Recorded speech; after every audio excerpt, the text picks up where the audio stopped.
नमस्कार विद्यार्थी मित्रों, श्री ब्रह्मानंद विद्या मंदिर चापड़ा ऑनलाइन एज्युकेशन अंदर तमाम विद्यार्थी मित्रों हार्दिक स्वागत है। हूँ टीएम पारकरा। आज आपणे विषय एसपी धोरण 12 विषय एसपी धोरण 12 विभाग बीजो सेक्रेटरियल प्रेक्टिस विभाग बीजो सेक्रेटरियल प्रेक्टिस एनी अंदर नवा प्रकरणनी विद्यार्थी मित्रों आ विडियोनी अंदर शरूआत करवानी छे। प्रकरण नंबर 3 डिबेन्चर विभाग बीजो प्रकरण नंबर 3 डिबेन्चर। तो આપણે આ વિડિયોની અંદર જે નવા પ્રકરણની વિદ્યાર્થી મિત્રો શરૂઆત કરશું। તો નવા પ્રકરણની અંદર આપણે શું શીખવાનું છે, શું અભ્યાસ કરવાનો છે, એની પહેલાં થોડી જે માહિતી તમને આપી દઉં એટલે જેથી કરીને તમને પ્રકરણની અંદર વધારે ખ્યાલ આવે। તો આપણે ડિબેન્ચર જે ત્રીજું પ્રકરણ છે એની અંદર આપણે સૌપ્રથમ એની જે પ્રસ્તાવનાથી આ ચેપ્ટરની કે જે આ પ્રકરણની શરૂઆત કરશું। પછી ડિબેન્ચરની વ્યાખ્યા તમને હું આની અંદર સમજાવીશ। ડિબેન્ચરના પ્રકાર જે છે એ પ્રકાર વિશે તમને માહિતી આપીશ, અથવા તમામ પ્રકાર જે ડિબેન્ચરના છે એના વિશે માહિતી આપી। ડિબેન્ચર બહાર પાડવાની વિધિ એની વિશે પણ તમને જે માહિતી આપીશ।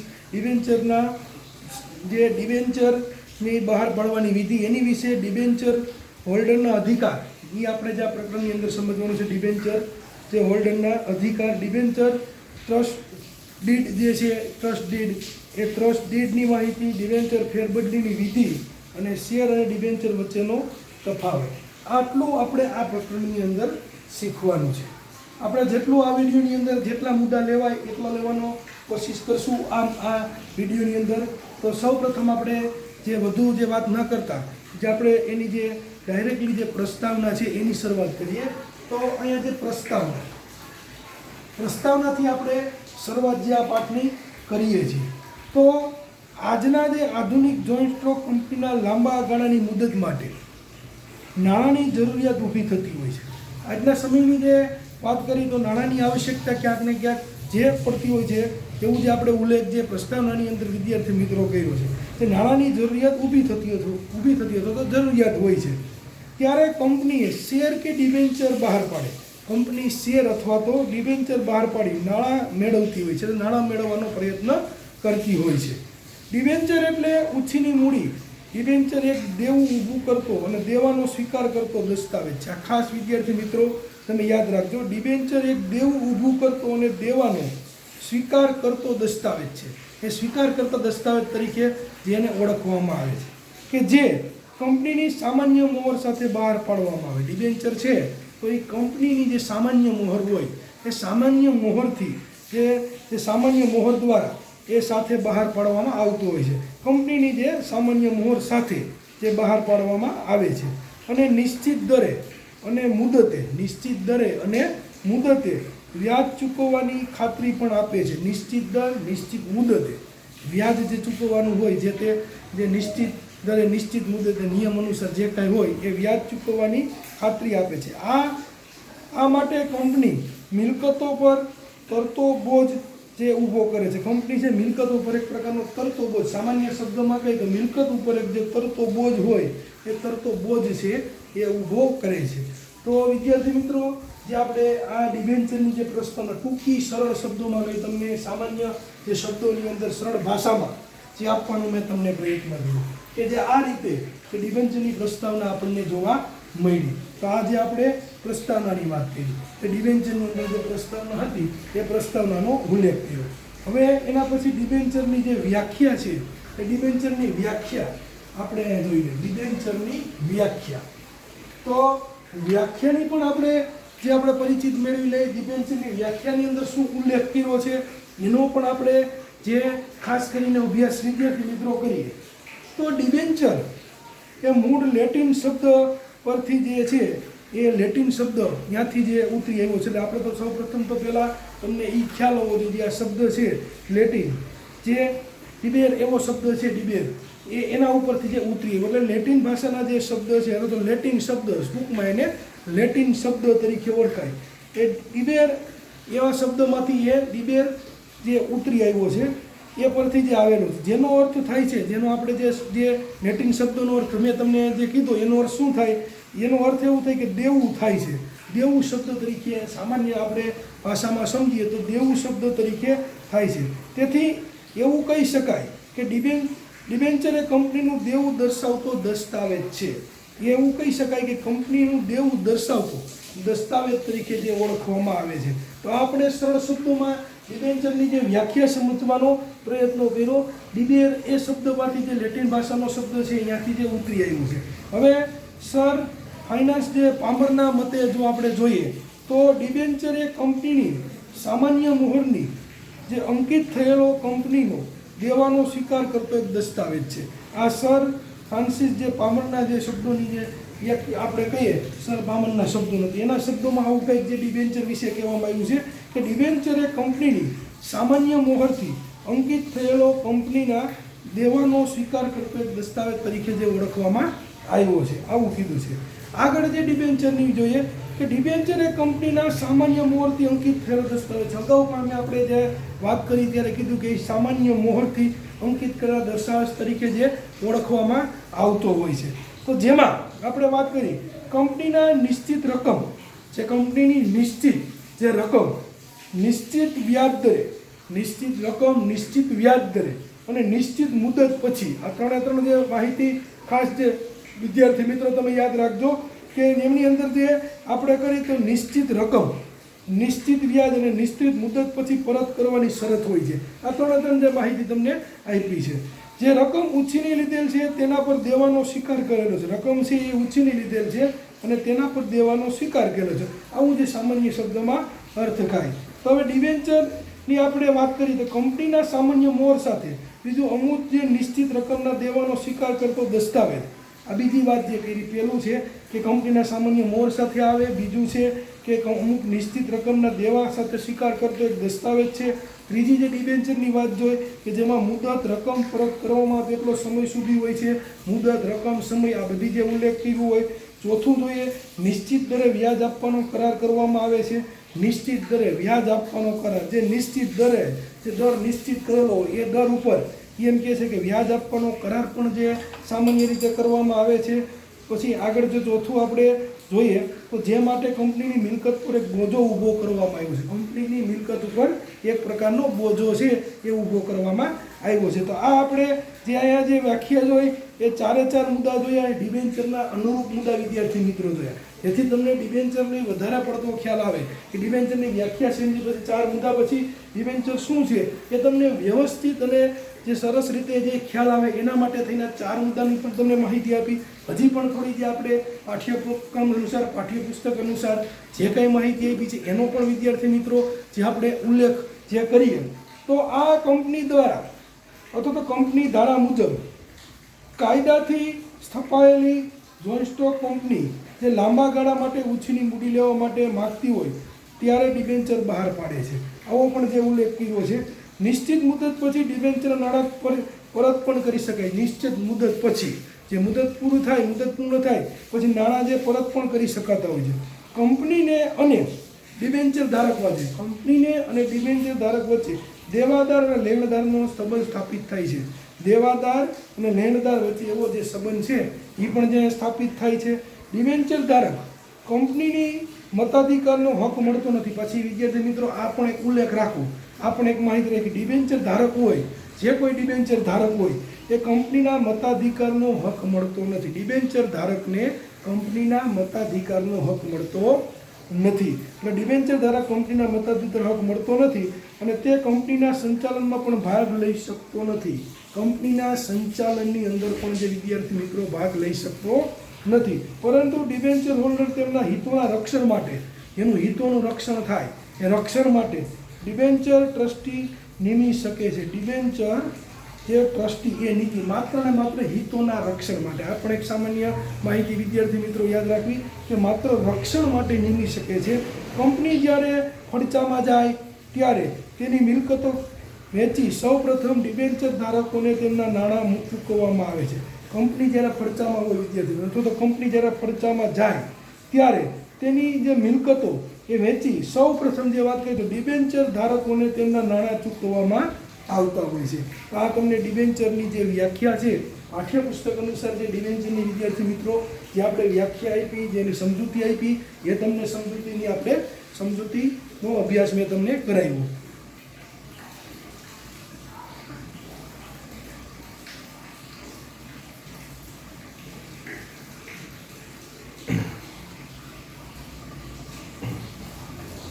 વિદ્યાર્થી મિત્રો આપણે ડિબેન્ચરની વ્યાખ્યાનો અભ્યાસ કર્યો પછી આપણે નેક્સ્ટ મુદ્દાનો અભ્યાસ કરી જેના બોર્ડ ઉપર ઓલરેડી આપેલો છે ડિબેન્ચરના પ્રકાર. ડિબેન્ચરના જે પ્રકાર, તો ડિબેન્ચરના પ્રકાર વિશે જે આપણે સમજૂતી મેળવી લઈએ તો જાહેર જનતા સરળતાથી નાણાં રોકે તે માટે કંપની સંચાલકો જુદા જુદા પ્રકારના ડિબેન્ચરો બહાર પાડે છે. જાહેર જનતા એ સરળતાથી જે નાણાંનું રોકાણ કરી શકે અથવા તો જે નાણાં રોકે તે માટે કંપની સંચાલકોએ જુદા જુદા પ્રકારના ડિબેન્ચરો જે બહાર પાડે છે, તો જુદા જુદા પ્રકારના ડિબેન્ચરો બહાર પાડવામાં આવતા હોય છે. ડિબેન્ચરમાં નાણાં રોકનાર વ્યક્તિ પોતાના નાણાંની સલામતીની ખાસ મહત્વ આપતા હોય છે. ડિબેન્ચરમાં જે કોઈ નાણાં રોકનાર વ્યક્તિ હોય અથવા તો ડિબેન્ચર ધારક હોય એ પોતાના નાણાંની જે સલામતી છે, નાણાં સલામતી માટે ખાસ એક એના ઉપર હોય કે નાણાંની શું સલામતી, તો એ નાણાંની સલામતી માટે ખાસ મહત્વ ખાસ કરીને આપતા હોય છે. તો હવે આપણે ડિબેન્ચરના પ્રકાર જોઈએ તો વિદ્યાર્થી મિત્રો પાઠ્યપુસ્તક અનુસાર જો આપણે જોઈએ તો ડિબેન્ચરના 4 પ્રકારો પડે છે. આપણે 4 પ્રકાર એ સમજવાના છે. 4 પ્રકારનો ક્રમ પછી એક ક્રમવાઇઝ એનો અભ્યાસ પણ આપણે આ વિડીયોની અંદર કરવાનો છે. તો પહેલા 4 કયા પ્રકાર છે ડિબેન્ચરના, એ 4 પ્રકાર વિશે વિદ્યાર્થી મિત્રો આપણે પહેલા માહિતી મેળવી લઈએ, પછી ક્રમવાઇઝ એક પછી એક ડિબેન્ચરના 4 પ્રકારની આપણે સમજૂતી મેળવશું. તો સૌ પ્રથમ જે ડિબેન્ચરનો પ્રકાર છે પહેલો એ ગીરો ડિબેન્ચર. પહેલો જે પ્રકાર એ ગીરો ડિબેન્ચર મેં તમને નામ આપ્યું. બીજો છે સંપૂર્ણ રૂપાંતર લક્ષમ જે ડિબેન્ચર, ત્રીજું અસત રૂપાંતર લક્ષમ ડિબેન્ચર અને ચોથું બિન રૂપાંતર લક્ષમ ડિબેન્ચર. આ 4 પ્રકાર જે ડિબેન્ચરના તમને આપ્યા છે. બિન રૂપાંતર સમ ડિબેન્ચર, હજી હું પાછળ એકવાર રિપીટ કરું, પહેલો જે પ્રકાર એ ગીરો ડિબેન્ચર, બીજો સંપૂર્ણ રૂપાંતર સમ ડિબેન્ચર, ત્રીજો અસત રૂપાંતરક્ષમ ડિબેન્ચર અને ચોથો બિન રૂપાંતરક્ષમ ડિબેન્ચર. આ 4 પ્રકારની આપણે અહીંયા સમજૂતી પણ વારાફરતી વારા મેળવશું, એનો પણ અભ્યાસ કરીએ વિદ્યાર્થી મિત્રો આપણે આગળ.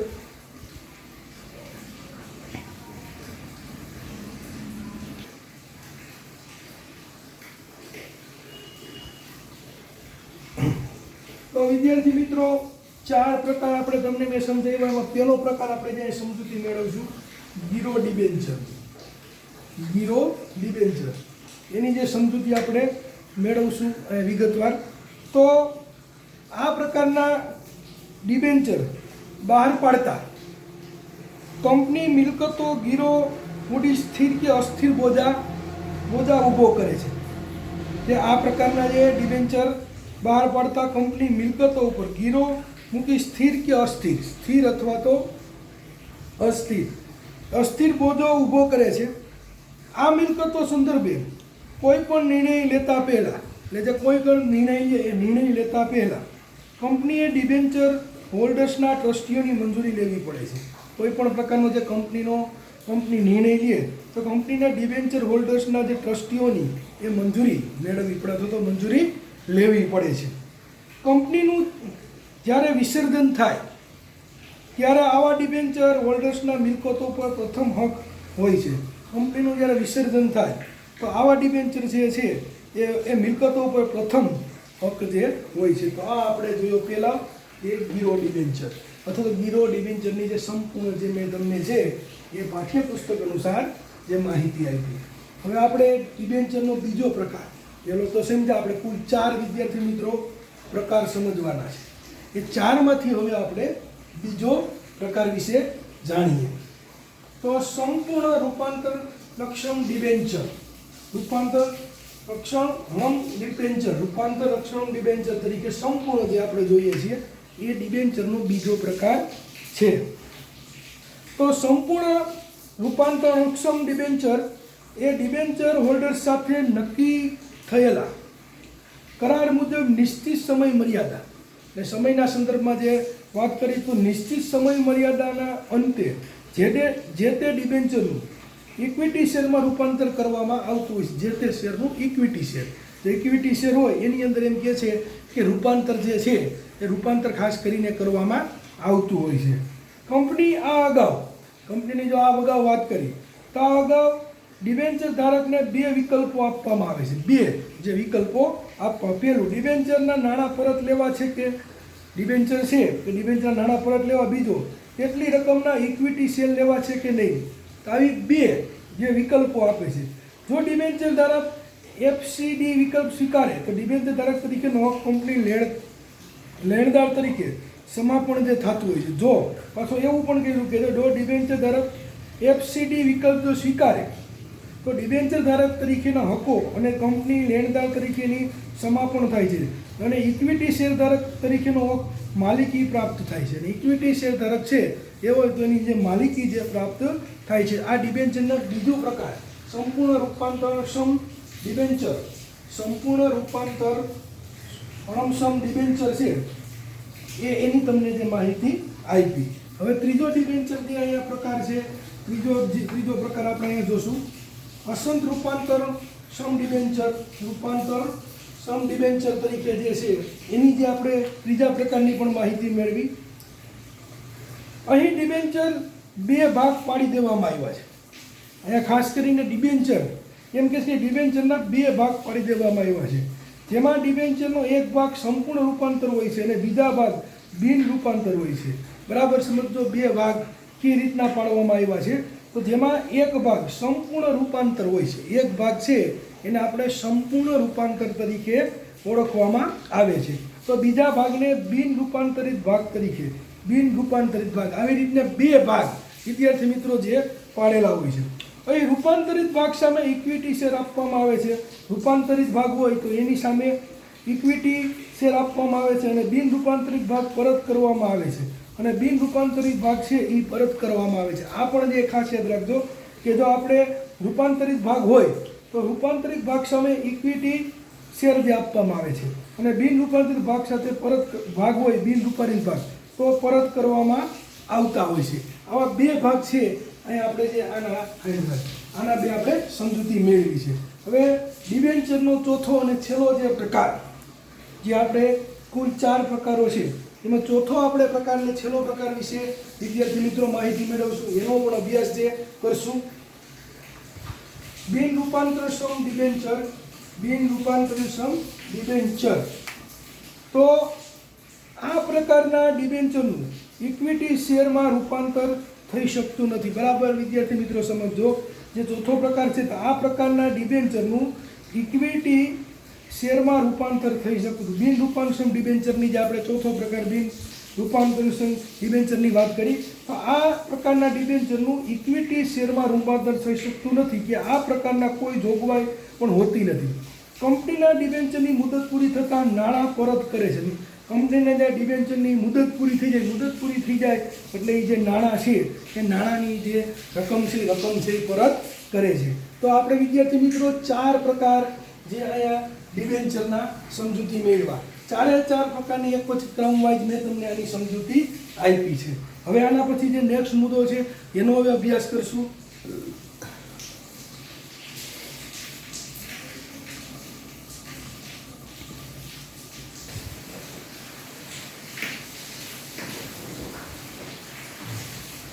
તો વિદ્યાર્થી મિત્રો હવે જે આપણે ડિબેન્ચરના પ્રકારો સમજ્યા પછી હવે એના પછી નવા મુદ્દાની શરૂઆત કરીએ. તો નવો મુદ્દો અહીંયા છે ડિબેન્ચર બહાર પાડવાની વિધિ. ડિબેન્ચર બહાર પાડવાની વિધિ એ જે નવો મુદ્દો છે એની આપણે અહીંયા શરૂઆત કરી, એની આપણે ક્રમવાઇઝ હવે માહિતી મેળવવાનો પ્રયત્ન કરીએ. તો ડિબેન્ચર બહાર પાડવાની વિધિમાં ભારતીય કંપની ધારામાં ડિબેન્ચર બહાર પાડવા માટેની ખાસ જે જોગવાઈ કરવામાં આવી છે. ભારતીય જે કંપની ધારો છે ભારતીય કંપની ધારામાં એની અંદર ખાસ એમ કહે છે કે જોગવાઈઓ જે કરવામાં આવી છે અથવા જોગવાઈ કરવામાં આવેલી છે. જ્યારે કંપની ડિબેન્ચર બહાર પાડે ત્યારે આ અત્યારે તમામ જોગવાઈઓનું પાલન કરવું અનિવાર્ય છે. જે ભારતીય કંપની ધારાની અંદર જોગવાઈનો ઉલ્લેખ કરવામાં આવ્યો છે, જે જોગવાઈઓ એની અંદર આપેલી છે, એ તમામ જોગવાઈઓનું એમ છે કે પાલન કરવું એ અનિવાર્ય છે, એવો પણ જે ઉલ્લેખ કરવામાં આવ્યો છે.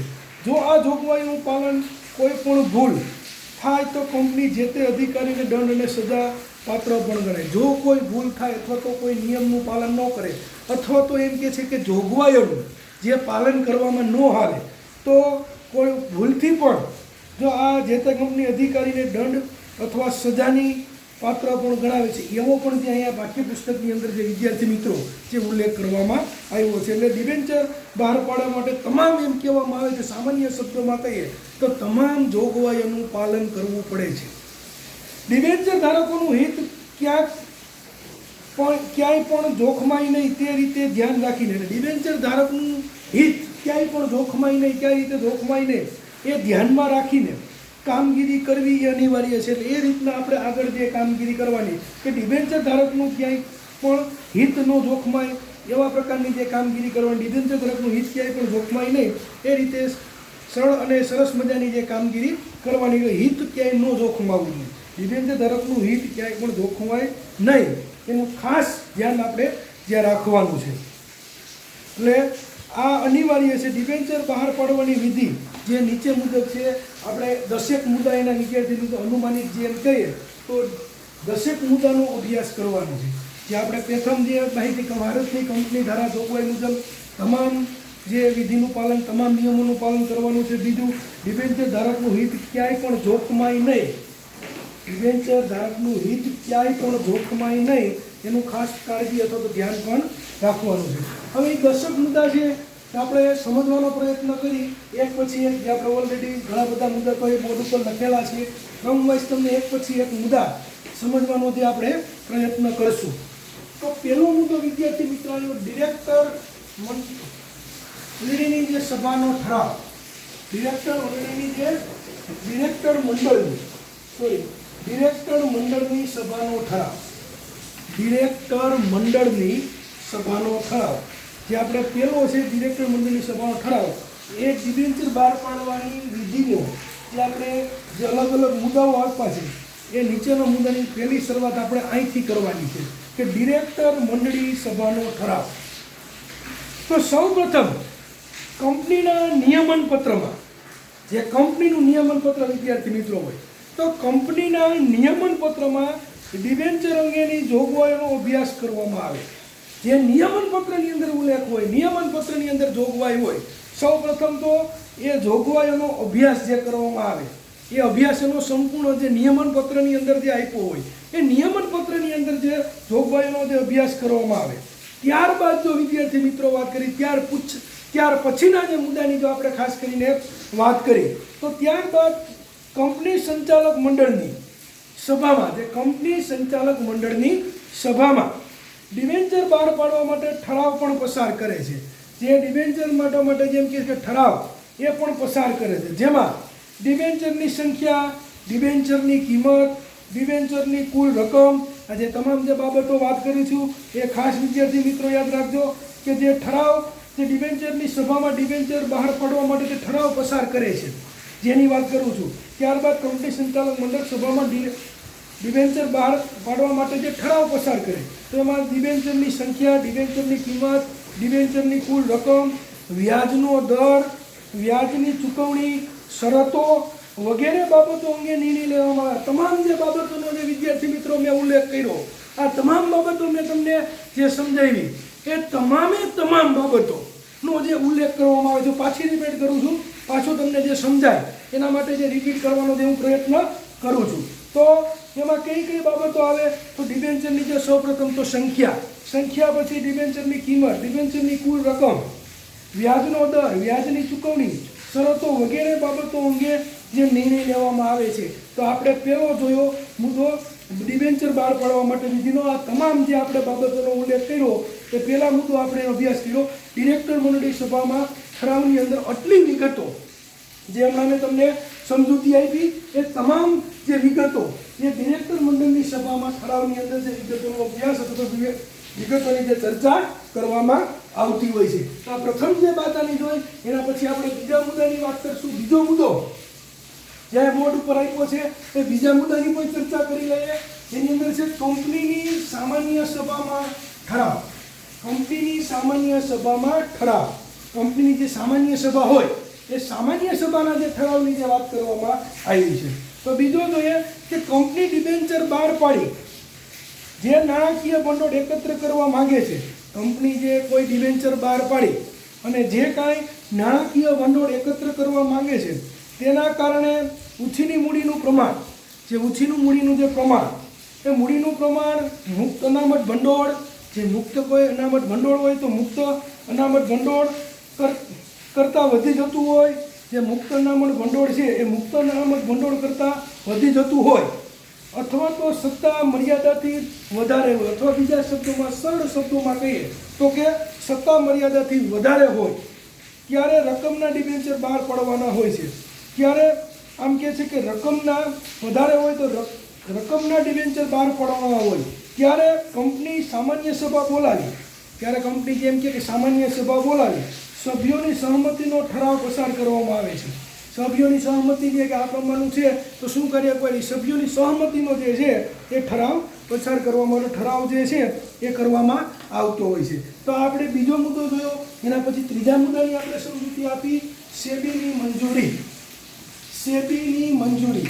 સેબીની મંજૂરી વિશે જે આપણે જોઈએ કે ડિબેન્ચર બહાર પાડવાની વિધિમાં સેબીની શું આપણે મંજૂરી લેવી પડે, કઈ જેવી આવશ્યકતા પડે. તો ડિબેન્ચર બહાર પાડવા માટે સેબીની મંજૂરી મેળવવી પડે છે. ખાસ યાદ રાખવું, ડિબેન્ચર જ્યારે કોઈ કંપનીને બહાર પાડવું હોય તો એના માટે સેબીની મંજૂરી મેળવવી પડે છે. એટલે સેબીની મંજૂરી વિદ્યાર્થી મિત્રો લેવી પડે છે.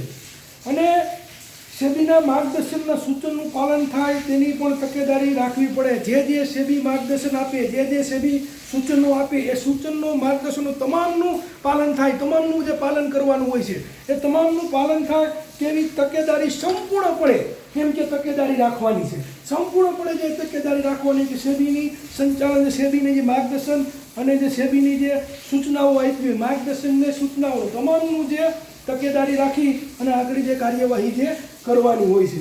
તો આપણે ત્રીજો મુદ્દો જોયો. હવે આપણે ચોથો મુદ્દો વિદ્યાર્થી મિત્રો જે આપણે છે ડિબેન્ચર બહાર પાડવાની વિધિનો, એ ચોથા મુદ્દાનો ડિબેન્ચર બહાર પાડવાની વિધિની અંદર જે અભ્યાસ કરીએ તો વિજ્ઞાપન પત્ર બહાર પાડવું.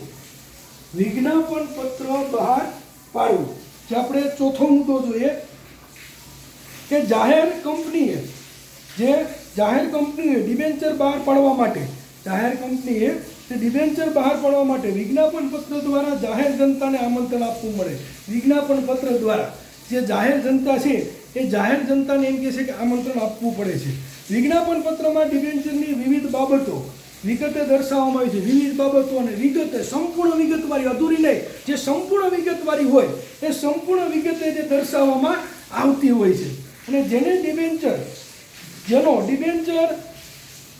ડિબેન્ચર ખરીદવા ઈચ્છતા વ્યક્તિ, જેની ઈચ્છા શક્તિ હોય છે ડિબેન્ચર ખરીદવા ઈચ્છતા વ્યક્તિઓ સંસ્થાઓ વગેરેનો અભ્યાસ પણ કરે, સંસ્થા એ વગેરેનો અભ્યાસ પણ કરે છે. ડિબેન્ચર ખરીદવા ઈચ્છા શક્તિ ધરાવતા હોય તેવા વ્યક્તિઓની વાત કરી છે. એ સંપૂર્ણ ડિબેન્ચર ખરીદવા ઈચ્છા શક્તિઓ સંસ્થાઓનો તમામ પ્રકારનો વિદ્યાર્થી મિત્રો એમ કહે છે કે અભ્યાસ કરે છે અને ડિબેન્ચર ખરીદવાનો નિર્ણય કરતા જોવા મળે છે. ઘણીવાર જે આ નિર્ણય કરતા પણ જોવા મળતા હોય છે. તો આ ડિબેન્ચરની વિધિનો ચોથો મુદ્દો જોયો. હવે આપણે આગળનો મુદ્દો પાંચમો છે એનો અભ્યાસ કરી. ડિબેન્ચર બહાર પાડવાની વિધિનો પાંચમો મુદ્દો. તો ડિબેન્ચર ટ્રસ્ટીઓની નિમણૂક.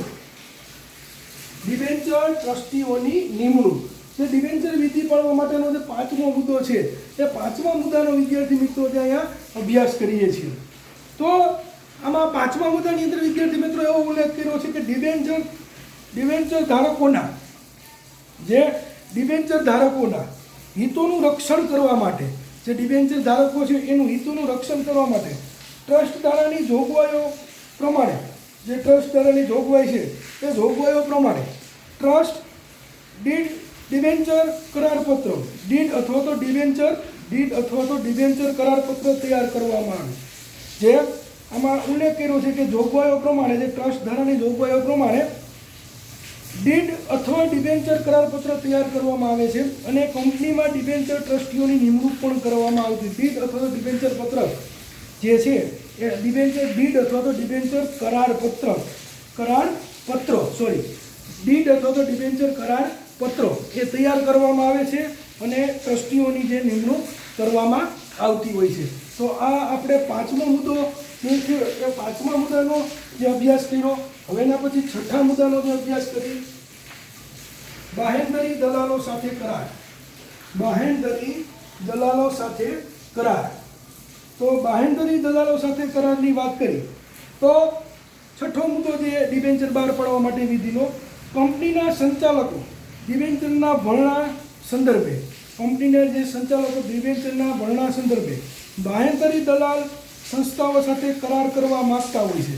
જે બાહેંધરી સંસ્થાઓ એના માટે કરાર કરવા માંગતા હોય તો આ તબક્કે કરવામાં આવે જેને બંને પક્ષે શરતો નક્કી થાય છે કે કંપની સંચાલકો ડિબેન્ચરના જે ભરણા સંદર્ભે બાહેંધરી દલાલો સાથે કરાર કરવા માંગતા હોય તો તેઓએ આ તબક્કે કરવામાં આવે છે કે બંને પક્ષે શરતો નક્કી કરવી પડે. બંને પક્ષે જે શરતો છે એ શરતો વિદ્યાર્થી મિત્રો એમ કહે છે કે નક્કી કરવામાં આવી વડે તો નક્કી કરવી પડતી હોય છે.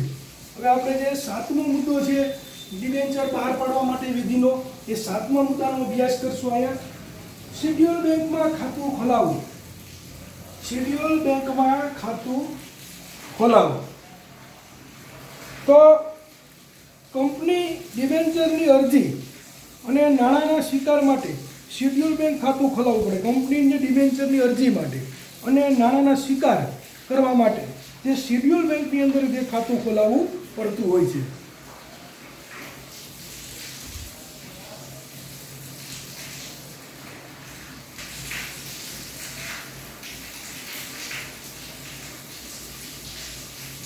તો વિદ્યાર્થી મિત્રો આપણે જે આગલો મુદ્દો જોઈએ ડિબેન્ચર બહાર પાડવા માટે વિધિનો જે આઠમો મુદ્દો છે, આઠમા મુદ્દાની ચર્ચા કરી. શેર બજારમાં નોંધણી. શેર બજારમાં નોંધણી. તો જો વિજ્ઞાપન પત્રમાં દર્શાવવામાં આવેલ હોય તો કંપની સંચાલકોએ ડિબેન્ચર ખરીદ વેચાણ માટે જો વિજ્ઞાપન પત્રમાં દર્શાવવામાં આવેલ હોય તો પાછું એ પણ યાદ રાખવાનું કે વિજ્ઞાપન પત્રની અંદર દર્શાવેલમાં આવેલું હોય તો કંપની સંચાલકોએ ડિબેન્ચર ખરીદ વેચાણ માટે માન્ય શેર બજારમાં અરજી કરે છે. માન્ય જે શેર બજાર હોય એમાં જે અરજી કરવાની હોય છે. પરંતુ શેર બજાર આ અરજી કોઈ કારણસર રદ નામંજૂર કરે તો કંપનીએ ડિબેન્ચર નાણાં પરત પણ કરવા પડે છે. એ પણ જે વિદ્યાર્થી મિત્રો આપણે ખાસ માહિતી માટે કે માન્ય શેર બજારને અરજી કરવી પડે છે. જો શેર બજારમાં અરજી કોઈ કારણોસર રદ અથવા તો નામંજૂર થાય, રદ અથવા તો નામંજૂર કરે તો કંપનીએ ડિબેન્ચરના નાણાં પરત કરવા પડતા હોય છે. તો આપણે જે ડિબેન્ચર પાડવા વિધિમાં જે આઠમો મુદ્દો શેર બહાર પાડવા શેર બજારમાં નોંધણી જે આપણે આઠમો મુદ્દો જોયો કે ડિબેન્ચર બહાર પાડવાનો વિધિનો આઠમો. હવે નવમો મુદ્દો જોશું જ્યાં ડિબેન્ચર બહાર પાડવાની વિધિનો નવમા મુદ્દાનો અભ્યાસ કરીએ. તો ડિબેન્ચર વહેંચણી પત્રક તૈયાર કરવું. આ આપણે ડિબેન્ચર બહાર પાડવાની વિધિનો નવમો મુદ્દોનો અભ્યાસ કરીએ છીએ. તો વિજ્ઞાપન પત્રમાં દર્શાવ્યા પ્રમાણે ડિબેન્ચર ભરણાની યાદી બંધ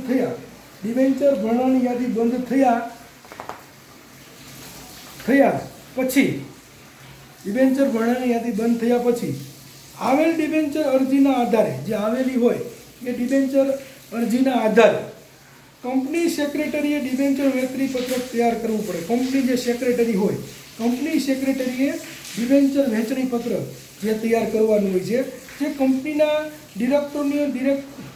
ડિરેક્ટરોની સભામાં ડિબેન્ચર ફાળવણી અંગે નિર્ણય લેવામાં પણ આવે છે. તે સભાની અંદર નિર્ણય પણ લેવામાં આવે છે. કોને કેટલા ડિબેન્ચર ફાળવવામાં તે નક્કી પણ થઈ ગયા હોય છે કેને કેટલા ડિબેન્ચર ફાળવવા. પછી ડિબેન્ચરના પ્રમાણપત્રો મોકલવાની કાર્યવાહી પણ જે કરવામાં આવતી હોય છે. હવે આપણે છેલ્લો મુદ્દો છે એ જોઈ લઈએ. આપણે ડિબેન્ચર બહાર પાડવાની વિધિનો છેલ્લો અને 10મો મુદ્દો જે અભ્યાસનો આપણે લઈએ. ડિબેન્ચરના પ્રમાણપત્રો જે આપણે છેલ્લો મુદ્દોનો અભ્યાસ કરીએ પછી આ વિડીયો વિદ્યાર્થી મિત્રો આપણે પૂર્ણ કરશું અહીંયા. તો કંપનીએ જો ડિબેન્ચરના નાણાં હપ્તાથી ચૂકવવાની શરત રાખી હોય, કંપનીએ તો ડિબેન્ચરના નાણાં હપ્તાથી ચૂકવવાની જો શરત રાખી હોય તો પૂરા નાણાં ચૂકવાઈ ગયા પછી અથવા ડિબેન્ચરના પૂરા નાણાં ભરપાઈ થઈ ગયા હોય તો તેમના ડિબેન્ચર પ્રમાણપત્રો કંપની સેક્રેટરીએ તૈયાર કરવાના. ડિબેન્ચર જે પ્રમાણપત્રો છે તો એ સેક્રેટરીએ તૈયાર હંમેશા કરવાના હોય છે. અને કંપની ધારાની જોગવાઈ મુજબ નિયત સમય મર્યાદામાં ડિબેન્ચર પ્રમાણપત્રો ડિબેન્ચર ધારકને મોકલી દેવામાં પણ આવે. કંપની ધારાની અંદર જે જોગવાઈ હોય એ જોગવાઈ મુજબ જે સમય મર્યાદામાં અથવા તો નિયત મુજબ જે સમય મર્યાદા નક્કી કરેલી હોય એ સમય મર્યાદાની અંદર પ્રમાણપત્રો ડિબેન્ચર ધારકને જે મોકલવામાં આવતા હોય છે. તો વિદ્યાર્થી મિત્રો આ વિગતો આ મુદ્દો અહીંયા સુધી રાખશું. હવે આના પછી જે નવો મુદ્દો છે એ આપણે નેક્સ્ટ વિડીયોની અંદર સમજૂતી મેળવશું. તો આ વિડીયોની અંદર આપણે નવા જે પ્રકરણ ત્રીજા ડિબેન્ચરની શરૂઆત કરી છે. હું તમને ટૂંકમાં એની પાછી માહિતી આપી દઉં. તો આની અંદર આપણે નવા પ્રકરણની આ વિડીયોની અંદર આજે વિદ્યાર્થી મિત્રો શરૂઆત કરી. સૌપ્રથમ આપણે એની પ્રસ્તાવના સમજ્યા. પ્રસ્તાવનામાં ડિબેન્ચરની વ્યાખ્યાની મેં તમને સમજૂતી આપી. પછી ડિબેન્ચરના જે પ્રકાર હતા વિદ્યાર્થી મિત્રો એ ડિબેન્ચરના પ્રકારની મેં સમજૂતી આપી. પછી ડિબેન્ચર બહાર પાડવાની વિધિ, એ વિધિની જે તમામ મુદ્દાઓ હતા 10 એની પણ મેં સમજૂતી આપી. હવે આપણે આ વિડીયો અહીંયા સુધી વિદ્યાર્થી મિત્રો રાખશું. નેક્સ્ટ જે આપણે મુદ્દો છે એ નેક્સ્ટ વિડીયોની અંદર આપણે સમજૂતી મેળવશું. નમસ્કાર વિદ્યાર્થી મિત્રો.